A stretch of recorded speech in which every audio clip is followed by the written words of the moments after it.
chop it up. In my hood, they ain't really much to eat. Popeyes on the corner, McDonald's right across the street. All this talk about guns and the drugs, pretty serious. But look at what they feeding y'all. That's what's really killing us. Please change the food in my school, make it good. Get that fake food. Welcome everybody to the page Fruit Up with Bobby Smith. We had a little technical difficulties. We were supposed to go live from Facebook, but it is what it is. We're gonna get it popping on YouTube. I appreciate everybody for watching. We got my family here with me today, somebody that I've been watching online, been inspired by, a real high level individual. You guys got to check him out, follow him everywhere. We're going to get into his story, get into what he do, and get into how we can help the people with this information. I want to welcome everybody, Anthony Hazin. What's going on, brother? Did I say your last name right? Yep. Anthony Hazin. Either way, thank you for the invitation and, to get this knowledge to the people, you know what I mean? Because ever since I started eating more fruits and going on this raw diet, I've been feeling my best.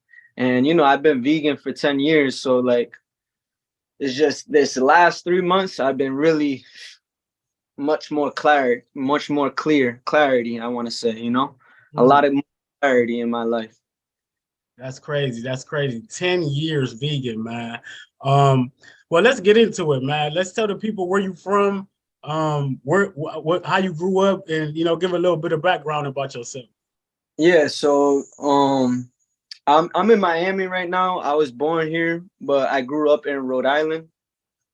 After I want to say in 10th grade, I got in a lot of trouble over there, skipping school a lot, and so we moved to Miami about in 2008, November 2008. So I've been here with that's like 2, 10, that's 12. Yeah, so like past 15 years I've been here. And then during the pandemic, I did go back to Rhode Island for work because I'm a massage therapist. So when the pandemic happened, nobody really wanted a massage. So, I didn't have work at the time. So I went up there, and it was a good time for my life in 2021 because going back, I reconnected with old friends. I started a business while I was out there, yoga studio, massage thing. And it was just, it was a good introduction for when I got back here, because now I'm doing my massage and yoga, but I don't need a studio because like the weather is just perfect. I could go to different places. I'm doing massages on the beach, you know what I mean? So it's just like I have that opportunity and the freedom to do that. So it was just like a good learning opportunity business wise, but also to be more independent. And so, yeah, like as soon as I came back here, being vegan and vegetarian, I was just back in my environment because, there's so much abundance that grows here. And it's like, I'm just thankful for it. Because like there's so much going on. Like we have a farm doing raw foods and stuff. So I get a lot of my produce from there directly because it's like there's not a lot of that like rawness anywhere else that you could find.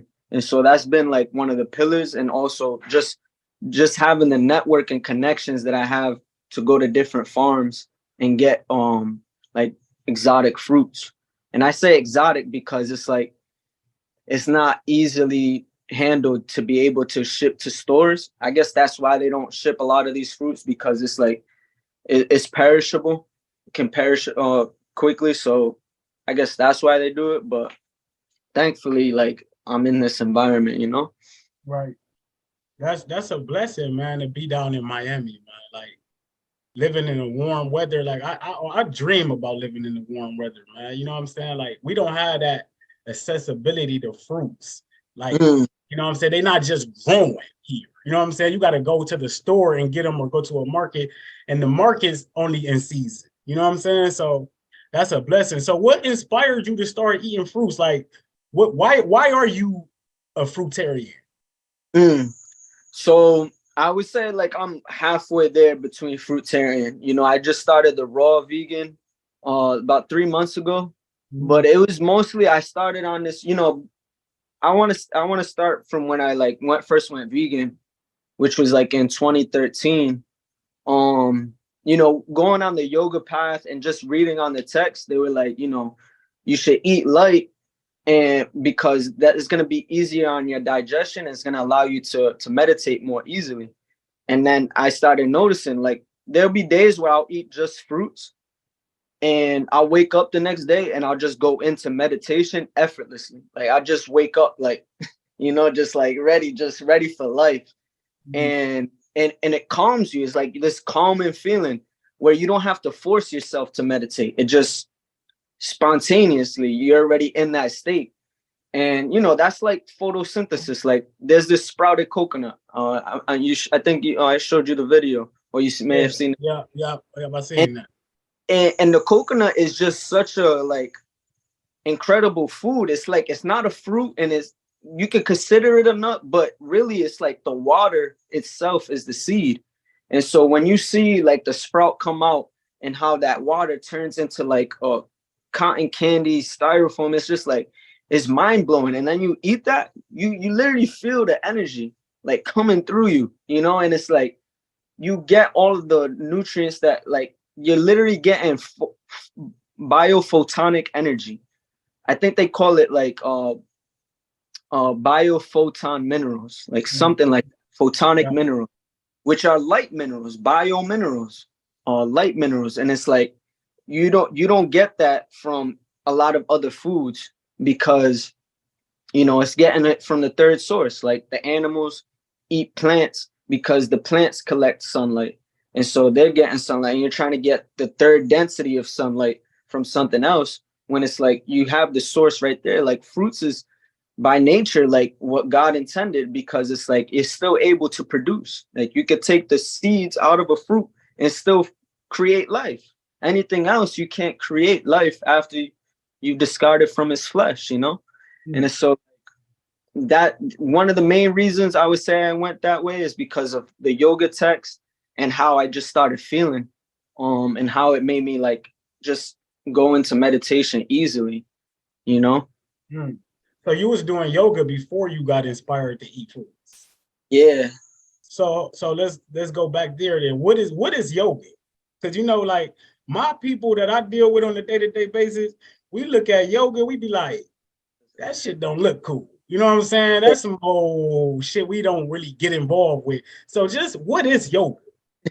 It's funny that you say that, you know, because like, even when I became a teacher, I was teaching at the local gyms, and I'd be the only guy in the class. And I'm talking about 30 females, and I'm the teacher and I'm the male. And it'd be like, man, like, I don't have no problem. I enjoy that, but still, it's, you know what I'm saying? Like, a lot of people think yoga is just for women. And it's funny because the Buddha and all the self-realized masters were men. You know what I mean? It wasn't, you know what I mean? Like, so yoga comes from a very physical culture. If you really look back at it, like, even wrestlers, like a lot of the like traditional wrestlers back in time, they would do a lot of these yoga movements. And I'm not talking yoga like, so there's like yin and yang. If you know the yin and yang, like soft, feminine, and yang, hard and masculine.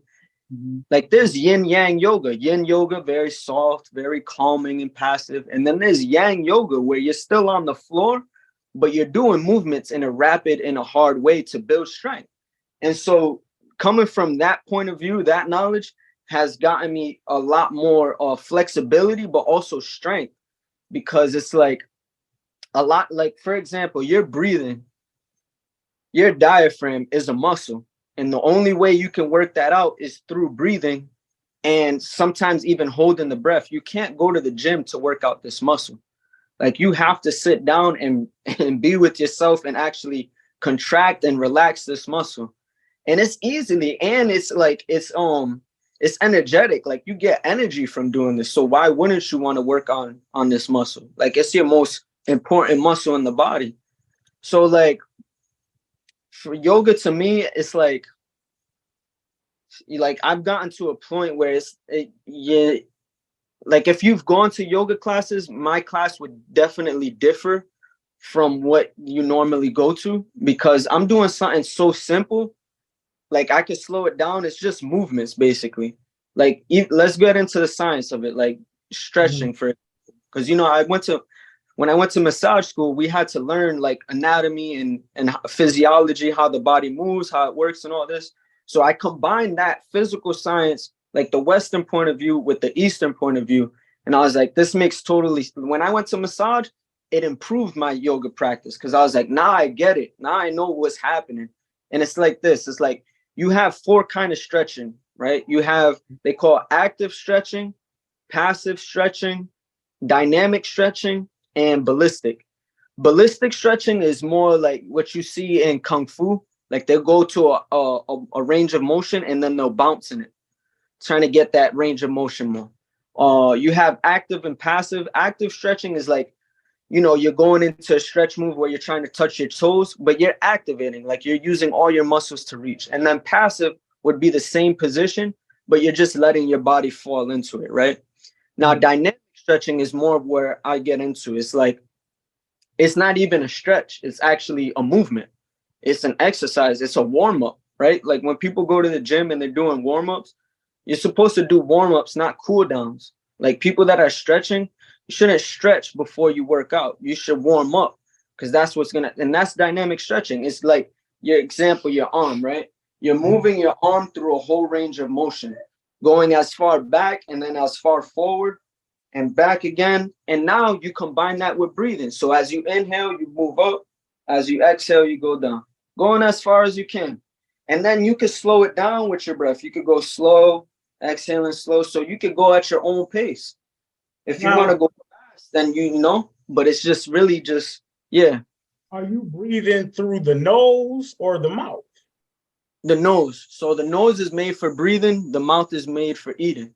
The nose has filters. It'll condition the air for you. And also there's that other role is that there's something called chronic hyperventilation. So hyperventilation is, you know, hyper meaning over breathing, ventilation, breathing, hyper meaning over, and then chronic hyperventilation, meaning chronic meaning long term. You've been doing this for a while. So people, it's a term coined in the breathing community because it's like that's normal, like taking 6 to 10 breaths per minute. Like that's considered normal now. When in actuality, we should be taking about 3 breaths to 5 breaths per minute. In a state of rest. I'm talking when you're just sitting down, you're chilling, you're relaxing at home. That should be your normal breathing rate. And so if you look at someone who's in a disease state, overweight, or, you know, whatever they got going on, you'll notice that they breathe more than an average person. They could go for a walk and they're already huffing and puffing. And it's like chronic hyperventilation. It deals with oxygen and carbon dioxide. And this is another good point I want to make, right? What Dr. Sebi was talking about is like the acidity and alkalinity, pH, right? Right. When oxygen is alkaline and carbon dioxide is acidic. So when you breathe less, you go into an acidic state, but the foods you are eating are alkaline, so it balances your pH. This is why eating alkaline foods is good, because it allows you to breathe slower in a calm state. So now when you're eating acidic foods, you're gonna naturally breathe more to balance you're eating foods that are acidic, so your breathing rate is gonna extend so it can balance out, so it can offload all that carbon dioxide. When you're eating alkaline foods, you're getting so much oxygen, you're hydrating, that now you have to breathe less, so you can build carbon dioxide within your body so it can balance the pH. So yeah. That's crazy. That's crazy. So let me ask you this. So what's more important? Your diet, what you eat? Because can you perform well in yoga and meditation and stuff by and eat a poor diet?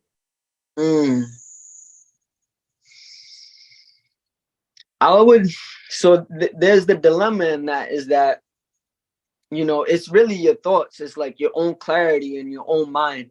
You know, some people are okay with that, like them having anxiety and all these things. They think that's normal. You know what I mean? And they're not realizing a lot of that is coming one from the foods. And then, you know, if you're doing yoga, it's going to counteract a lot of that, but it's still going to leave you in that place where you're neutral. You're taking only one, like you're taking a step forward, but what you're doing is taking a step back. So it's going to leave you in the same spot instead of progressing, you know? Right. Instead of reaching a high level, you can really only go so far eating junk. Exactly. You know, and it's also that part of the desires, right?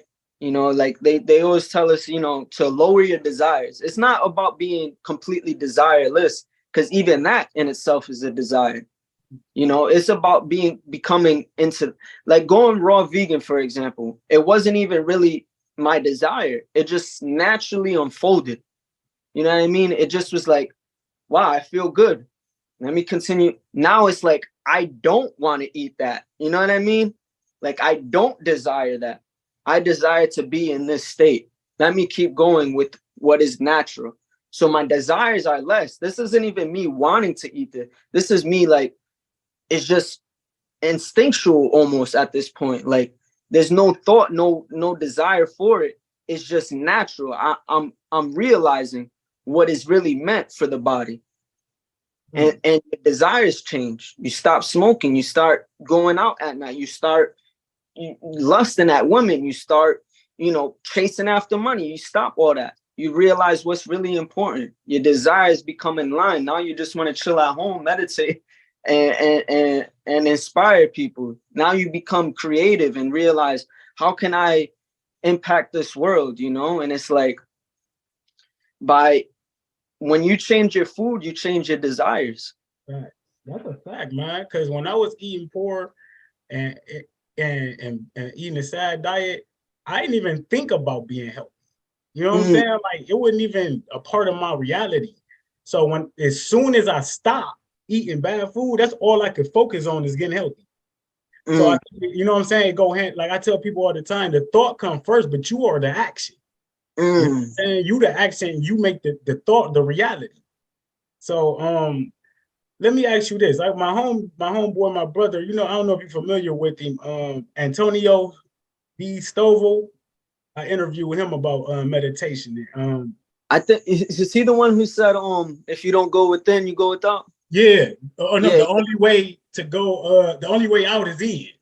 Yeah, that's his slogan. So he was talking about mindful meditation, because I be having a hard time meditating. Like, and I know I'm just getting into my journey and eating fruits and getting healthy. So I don't be trying to overload myself. So I step into things slowly. But how can I start, like, how can meditation be beneficial to me even in the beginning stages?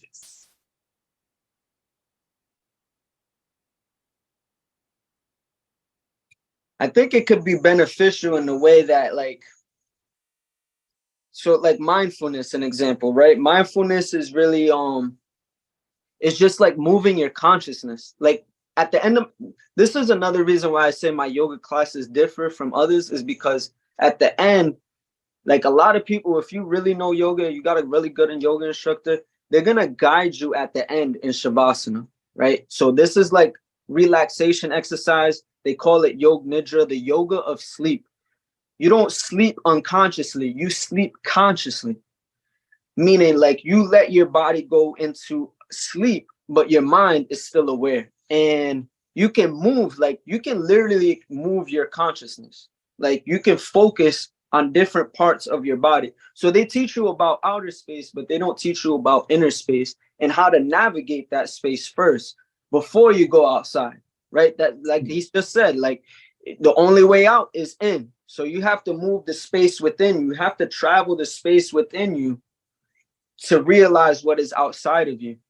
And when you can really, like, when you can move your consciousness and still it, because when you still it, you distill it. When you concentrate, it's a constant, like concentrate juices. It's a concentrate of a juice, meaning it's ultra purified and it's ultra compact. And that's what happens when you still your consciousness at some of these points. It's even good to just move it.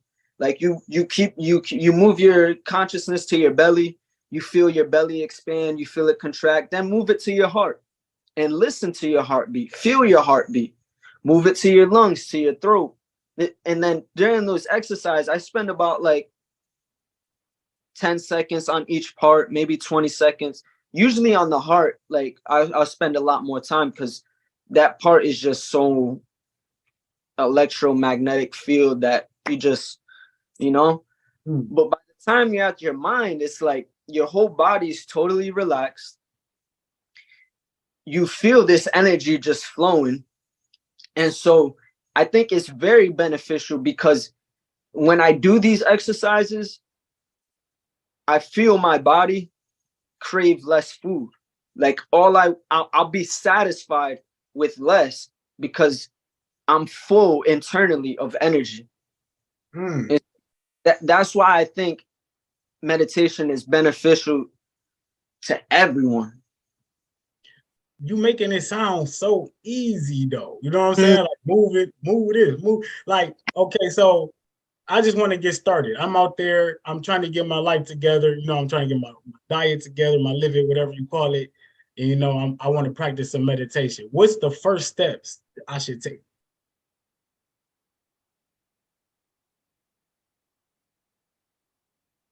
So the first step you should take is just get a comfortable like cushion or pillow, something to sit, elevate. You can even be on a chair and just sit on the edge of the chair and align your spine, align your posture, right? Because if your posture is slouched, it's going to also impede blood flow. Once your posture is up and right, it allows even your breathing will become deeper.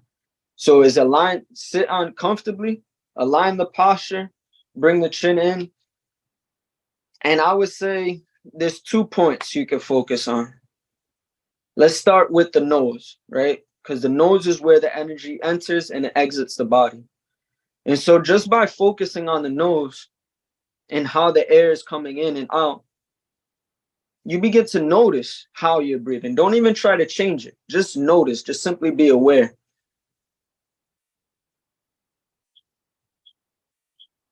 And think of it as an exercise or as meditation of energy, right? Because this is where the energy is coming and leaving the body. And think of it as you're cultivating energy just by simply paying attention, right? Because paying attention is linked to a currency, to money. So you're investing into yourself with your attention. So it's like when you pay attention to the intrinsic gold that is coming in and out, you're adding value to exponentially. And just notice if your lungs are filling up all the way, are they emptying all the way out? Notice your belly, right? And then, so again, all the attention here, just keep all the attention here. And then the other point I would say is right below the umbilical cord is the navel. Because when you're able to breathe down there, so there's 2 ways that your belly expands. It's like expansion and contraction. Expansion on inhale, you'll feel your belly expand, and then contraction on exhale. About halfway through your exhale, you should feel your belly kind of pulling inwards. And just by keeping your mind there, you'll feel the air expanding and contracting. And those are the 2 points I would mainly focus on because they're so calming and so, I would say like, it just makes your mind steady on these 2 points.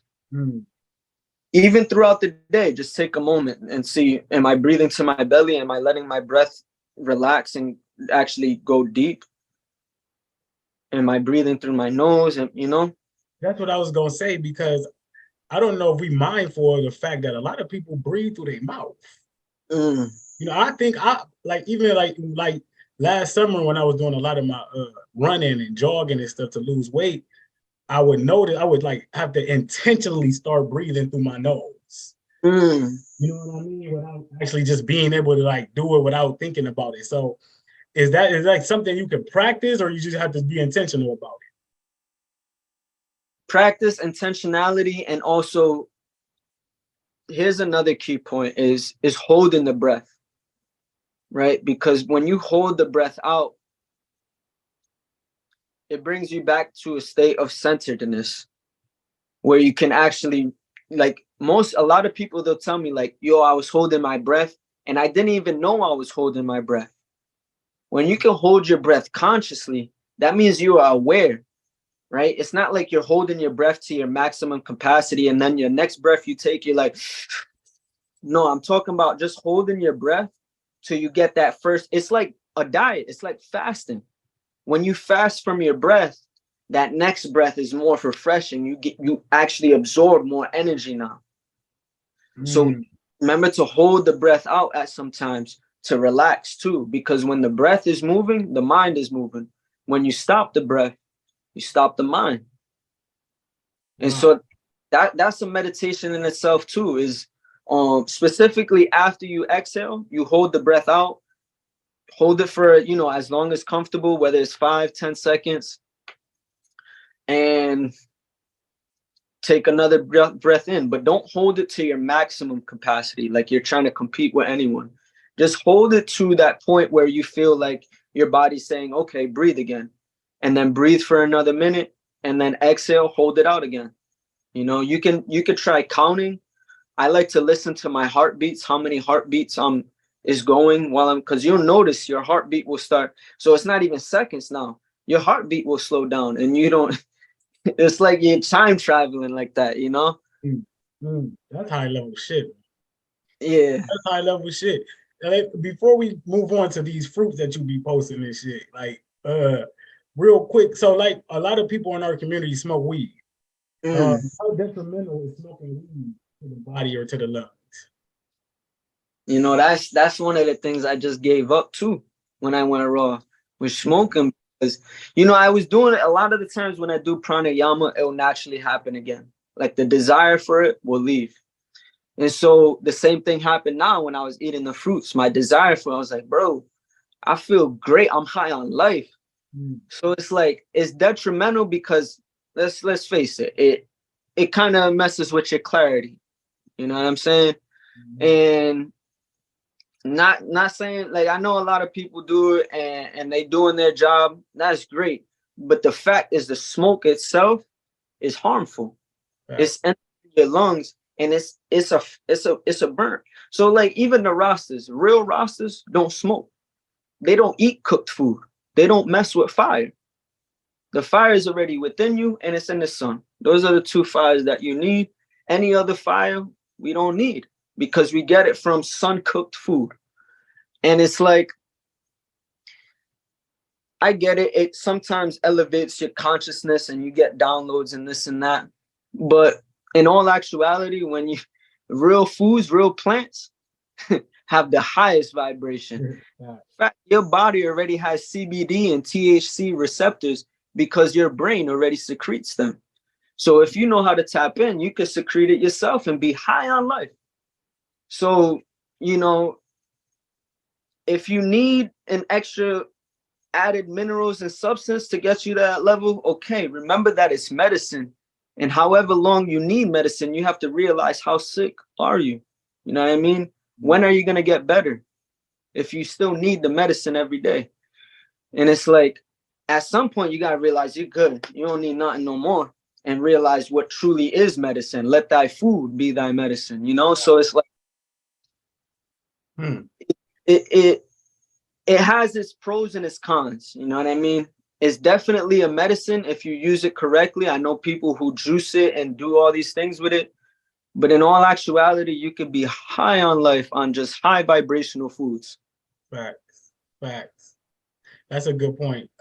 Because a lot of people who trying to transition to breathing and meditating and stuff gotta get rid of that last, you know what I'm saying? So dang, man. Yeah, so you in Miami with the fruits, you breathe in, you got these yoga classes going on. What's your favorite fruit, man? Just to start there. I want to say the jackfruit. Man, I can't wait. It's jackfruit and mangoes. Those are top two right there, man. I ain't never had jackfruit like fresh cut and all that. I had it some pieces that was, you know what I'm saying, prepared, but never. You haven't had any frozen? I know they got sometimes frozen jackfruit. Yeah, I have frozen jackfruit. Yeah, I have frozen. Yeah. Pretty similar if you let it defrost. Yeah. Yeah. Okay. I'm a watermelon. Yeah, yeah. You know Bro, I can't wait for watermelon seeds. Right now they got the seedless ones, so I'm like waiting for them seeders to come back. Okay, so that's where we're gonna go next. So we be having these discussions in the community all the time. Seeded, seedless. How important is it to you? For me, it's very important. I don't touch seedless fruits. Just because of the, you know, is a lot of how is this happening? You know what I mean? Like you have to really question this. Like I get it, like it's been happening for years, but this is new. It's not something that's been happening. That's not how nature was created. You know what I mean? And so if someone else, like I don't like people touching my food, point blank, right? So why would I have someone else make it in a lab and say this is good for me? You know what I mean? So I'm like, I stay away from all that. I stay what God intended and has been producing life after life, seed after seed. You know what I mean? If someone else has to interfere with it, I don't like it. You know what I mean? That's the optimal way of eating. Me personally, I eat a lot of seedless fruits, especially oranges, because that's all we really got available. You know what I'm saying? So, and I've had success with them. You know, Yeah. my own success. So, but I definitely agree with you. You know what I'm saying? The ultimate goal is to eat as much seeded fruit as I can. Because my understanding, like if it can't grow, if it can't fall on the ground and reproduce, then it's no good. Yeah. You know?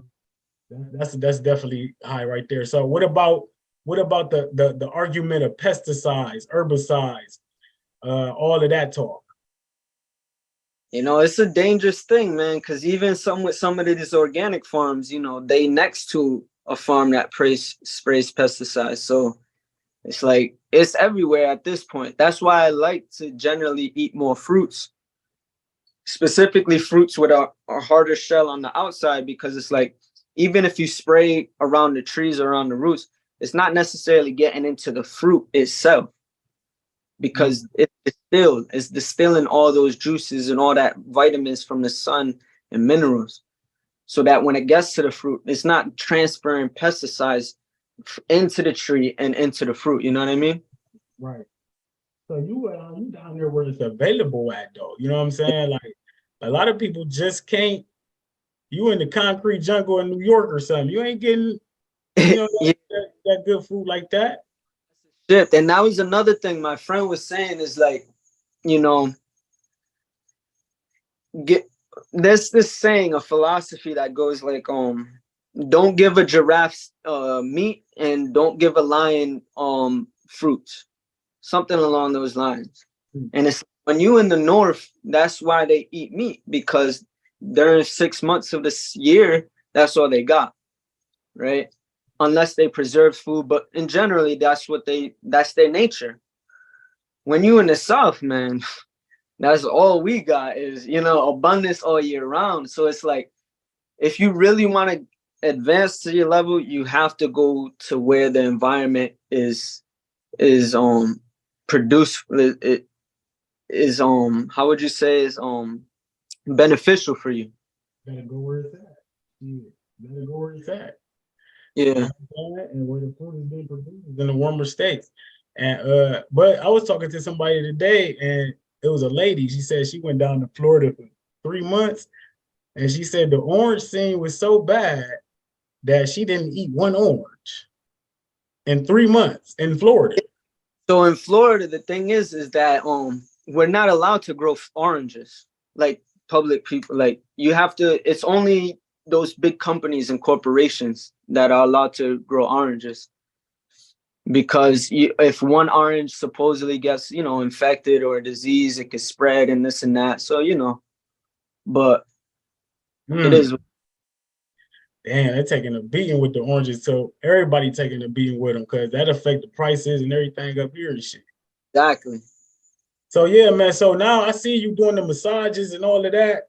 What you got, a business? You travel? What you got going on? What's with the massage? Is that different from yoga? So it's in a sense different. There's two types of massages I really do. Is the one on the table, which is like Swedish and shiatsu. Kind of combined. Shiatsu is Japanese for digital pressure. It's like acupressure, but without the needles, right? Acupuncture is with the needles, acupressure is with your hands. So you could really do a traditional shiatsu massage without any oils or lotion, and you can have your clothes fully on. Swedish is more like, you know, you've seen in the movies, relaxing, you're on a table, you're getting oiled down. That. And then the Thai massage is what is really next to close to yoga, in the sense that it's like assisted yoga, where someone's doing the positions for you and applying pressure at certain points to get you deeper into positions and to release certain muscles. And yeah, I started my business. So I became a massage therapist in 2018. From 2017, 9 months of coursework and doing 130 massages to graduate, and then I became licensed in March 27th. So in 3 more days, I'll be 5 years as a massage therapist. And I started my business. And actually, I started my first business in Rhode Island in 2021. And then when I moved down back to Miami in 22, I started it again in March 22.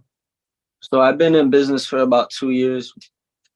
And I don't have like an actual location. I'm more like mobile, doing mobile massages. We're either showing up at their house or doing chair massages at events, or doing massages on the beach. What your clientele look like? Got to probably mostly women, ain't it? Mostly women for the most part. I do have a few males. And but where the real bread and butter is the chair massage events, which is funny. Like I got this one where I got my first car, you know, like at Toyota and stuff. They do for their employees, and I just go there, pull up my chair every month or so when they need me, and stay there for 4 hours and do one there, do one in the other Toyota dealership in downtown, you know what I mean? Things like that. That's great. That's great. Yeah. Hell yeah. Hell yeah. So when you so now that you're producing, are you gonna like run some type of online class or something like that? Yeah, you know, like I really wanna, that's the thing, is like I had a hard time, you know, trying to get money from yoga. Because traditionally, like yogis don't, you know, traditional yogis would not, you know, do it for money. They do it for free, they'll do it, whatever. And so like coming up, I had a hard time doing it, but now I'm like more open to it. But even now, I'm still cautious with it. Like what I'm really waiting for is to get 5,000 followers on Facebook. And then that way I can start charging subscriptions, and then I'll just do it from there. If you want to be a part of classes, just pay $10 a month. I'll be live streaming, you know, 2-3 times, depending on how many people sign up. I'll be live streaming, you know, up to 5 classes. You know what I mean? I want to do something like that, even though I could really do it on my own, which I was already doing in Rhode Island. So, you know, thank you for asking that. It's just like literally like making me think again, because it's really true. I'm not doing it for the money. I really want to help people. Like if I could, I'll be doing it for free. I just need people to show up and is really earnest to learning and really want to, you know, see what this is about, you know? I think that'd be dope, man, because with all this going on in the community, I tell people all the time, like, all this shit not happening for no reason. You know what I'm saying? We're not engaging and communicating and doing the work for no reason. I would do all the shit I do for free, but I can't. You know what I'm saying? I gotta live. You know what I'm saying? I gotta take care of mine. You know what I'm saying? And that's what it's about. We all help each other. So definitely, man, I think you should definitely pursue that. You know what I'm saying? Because the way you kicking it, the way you breaking it down, you know what I'm saying? You make it real simple. You make me want to sign up for that shit right now. You know what I'm saying? Yeah. So yeah, man. So one more thing. So that sweet potato fruit that I do at it. How do that really taste like a sweet potato? That thing is amazing, bro. I've been eating at least once, twice. I've been eating one every day almost. Yeah, that thing look So good. It's right now. I could send you some. Hell yeah. Hell yeah. I'll try to get some on Monday that are like still hard, fresh off the tree. That way, by the time it gets to you, it's ripened, you know? Yes. Yes. Yeah. We definitely gonna link up for that. So yeah, man, you got anything else you want to share with the people or anything, man? So I don't, Just live simply, man. Eat good, train, do yoga, work out, run, do whatever you gotta do, but move the body, explore the body, become meditative, breathe, Oh, that's the other thing I want to say is pranayama. That's what really like changed my life. What is it? Pranayama.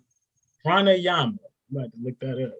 Yeah. So after yoga, I was doing yoga in 2011. And this is after I became vegan because I went vegan in 2013. I didn't know there was like a whole regimen, they call it like breathing exercises, but yogic breathing exercises. And I learned from Swami Baba Ramdev Ji. And it's like 8 exercises. And that right there, I promise you, man, your life will be forever obliterated into a new dimension.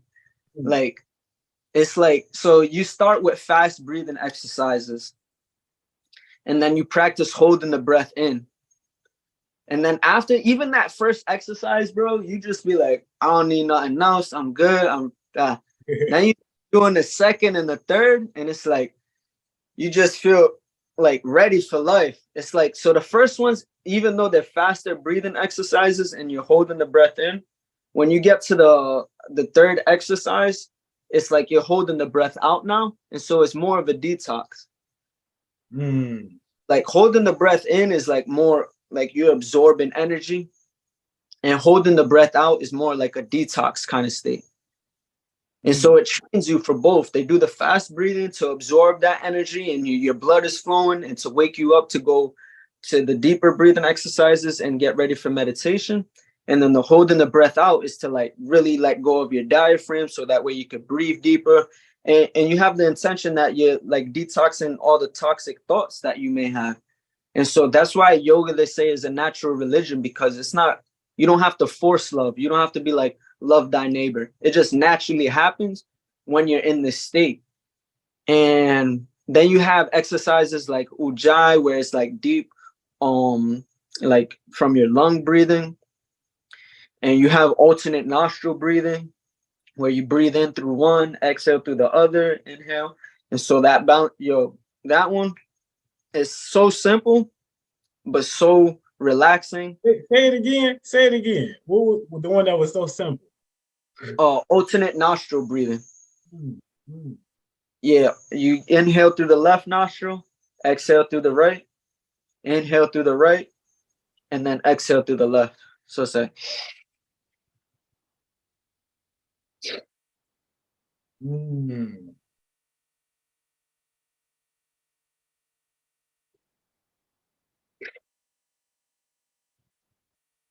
And then you can even include breath holds. It goes deep because it's like at the rate you're breathing. If you're breathing fast, it's more like a cleansing, where you're cleansing both nostrils, so that way you can breathe deeper. And if you're doing it slowly, it's like you'll become meditative. You start to go into states like that. And then, you have chanting of Om. And then that's when you end the breathing exercises by meditating on Om. And when I mean meditating, you actually like, you use your internal voice to say, oh, on the inhale, and on the exhale, you hear the, but you're guiding your voice with your breath. And then your breath will automatically and naturally begin to slow down while you're focusing on that vibration in your mind. So it's just like, after that, I feel high, bro. But like high, not like down, like chilling, like high, like I'm up. You know what I mean? Right. They say that they say your thoughts are created through the ether, through through the breath. Like, you know what I'm saying? Like, that's where everything comes from. And that's where you go back to when you leave this moment. You know what I'm saying? So the breath, man, that's so important, bro. It's so important, man. How can I naturally slow my breathing down? Well, one is with what you eat. Remember, the alkalinity is going to help you, allow you to breathe slowly, but also just taking time to sit down and actually pay attention, especially to your nose, because that's where the air enters and exits. And just by watching, you'll notice how you're breathing. But also, I would say again, is holding the breath out. When you hold the breath out, it'll allow you to see how you're breathing again, seeing if you held it for too long, and you'll readjust to how you're breathing. And then just taking time to like really breathe. Like when people say, take a deep breath, what you really should be breathing like is not taking a big breath into your chest, but a deep breath, meaning downward, deep like the ocean. So you're breathing deep into your belly, into your abdomen, and feeling that expand. Feel like a muscle. Like when you breathe in, feel yourself kind of pushing down. And then when you exhale, feeling it pull up.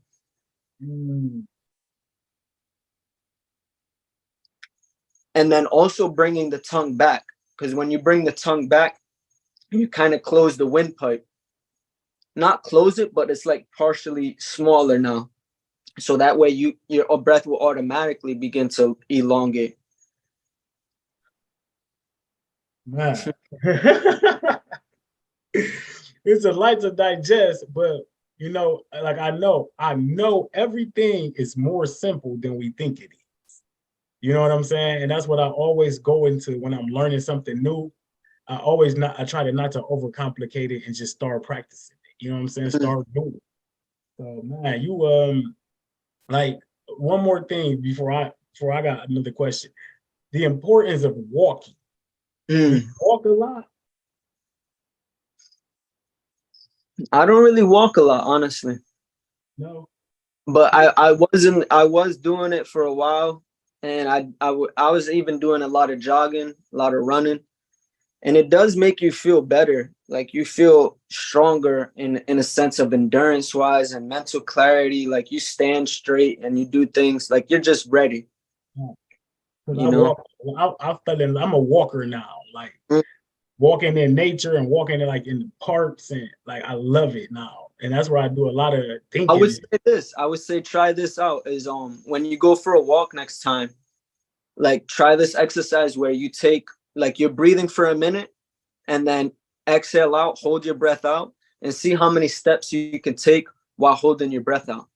And then just try it again, breathe for another minute and then exhale out and see how many steps. You do that for like 5-10 minutes and you notice like how like you'll feel, like you just notice blood circulation, just expansion of thoughts and things like that. Yeah. So do you think it's better? Do you think it's more beneficial to like meditate and breathing outside always compared to doing indoor activity? It's definitely better to do it outdoors. But you know, sometimes when I wake up, I'm just there in my room, just like, you know, just ready, just getting the body in itself breathing ready. It's definitely better to be outside, especially if you don't have a lot of windows open. It'll cut off a lot of like air circulation. Like we need fresh oxygen. And if we're breathing in a closed room, you know, we're breathing all that carbon dioxide out and then we're breathing it back in, you know, which is not necessarily bad because carbon dioxide actually opens your blood vessels. It dilates your blood vessels. So that's why it's good to breathe slow. But at the same time, it's like you still need fresh air, right? So, yeah. Oh, I keep saying I'm gonna let you go, but I seen you doing the building muscle. That's what I'm working on, building muscle. So I was watching Yaki the other night and you know, just rewatching one of his old videos, and he was talking about how like lifting weights is like not that good for or body. So can I build muscle without going to the gym lifting weights? It's possible, definitely.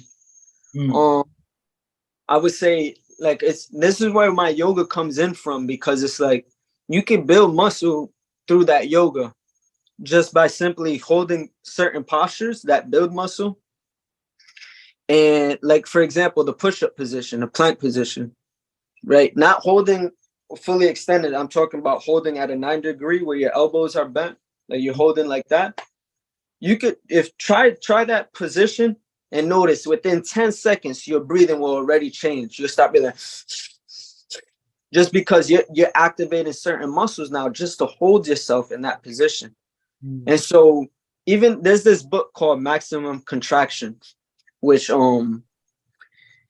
it came out a while ago, I want to say in the 90s, but it talks about how bodybuilders, they wouldn't go to the gym as much anymore, and they were still able to keep their muscle. And the reason they were able to do that is because they would flex. They would hold their muscle and just flex it for like 6 seconds and hold that contraction and then release. Massage it out, and that's it. They could keep their muscles without going to the whole gym for 2-3 times out the week, doing an hour each. They would do it in less than 20 minutes. And it's like, to do it, you have to contract. It's mind-body connection, that mind-muscle connection. You've seen bodybuilders do a little bit, right? Where they go to the side, flex every single muscle. It's the same thing. You don't need necessarily a lot of muscle to flex your muscles. You just have to mind-body connect. That's what weights do. It builds the muscle so that way they can have a connection to that muscle and how to flex it. But you don't necessarily need to do weights in order to flex or extend a muscle. Cool. I do a little bit of weights, because I don't see nothing wrong with it if you're doing it in a conscious, mindful manner. If you're doing it like explosively, I don't recommend that in general. I just recommend just like, I do that one because that one's like a yogic kind of, it comes from the Indian culture. Like a lot of wrestlers would do it. It comes from like Lord Hanuman, actually, the monkey god who carries the mace around. I actually got it right here.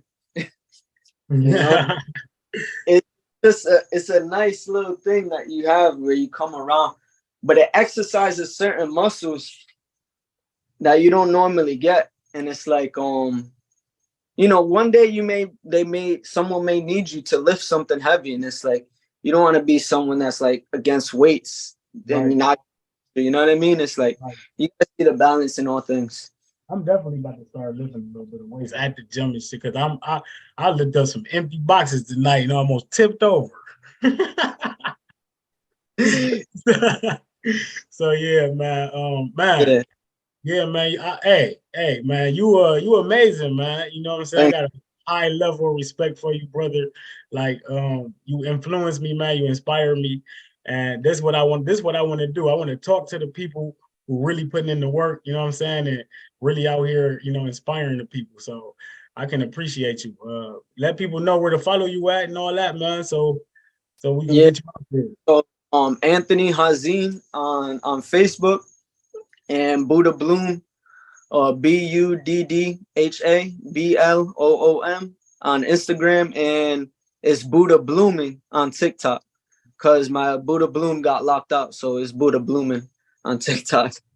Definitely follow the family, man. He got a lot of informative videos, and you just very simple and effective way of explaining shit. You know what I'm saying? That's what drew me to you. You know what I'm saying? Because I'm a simple nigga. Like, I love simple shit. So yeah, straight to the point, and it's gonna help. You know what I'm saying? Exactly. So that's what's up. So yeah, man, I appreciate you. We're gonna build from here. You know what I'm saying?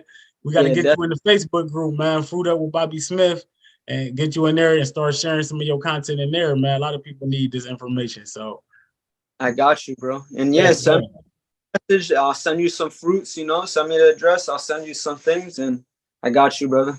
Yep, I appreciate you. I'm gonna link up with you when we're there. So yes, sir. Thank y'all, everybody, for watching, and we'll be back at you. Fruit up. Fruit up. Fruit up. Appreciate you, family. Yep. Okay.